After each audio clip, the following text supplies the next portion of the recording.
এটা সরস্বতী পুজোর আগের দিনটা। রোজকার আমি সকালে আঁকি নিয়ে বসেছিলাম। দুর্গা ঠাকুরের আঁকাটা এতটাই হয়েছে, এখনো বাকি আছে। সেদিনটা নিয়েছি, এর একটা গেট রেডি উইথ মিও বানিয়েছি। পুকাইদের স্কুলে এখন যাব, কি করছি না করছি সবকিছু তোমাদের সাথে শেয়ার করবো। তো এখন একদম সময় নেই, 10:30টার কাছে বাজে, এবার আমাকে বেরোতে হবে। চলো যাওয়া যাক।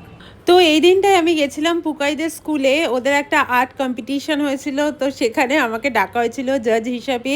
ওখানে গিয়ে বিশেষ কিছু ক্লিপিংস নিতে পারিনি, অ্যাকচুয়ালি কথার মধ্যে ভুলেও গেছিলাম। ওদেরই পেজের আমি কিছু কিছু ভিডিওর ক্লিপিংস তোমাদের সাথে শেয়ার করলাম। এরপর আমি নিজেই যারা পার্টিসিপেন্টস ছিল 29 জনের জন্য আমি নিজের তরফ থেকে কিছু গিফটস বাচ্চাগুলোকে দেওয়ার জন্য সন্ধ্যেবেলায় বেরিয়ে পড়েছিলাম কেনাকাটির জন্য। এরপর আমার বাড়িতে তন্ময় প্রভাতীরা এসেছিল।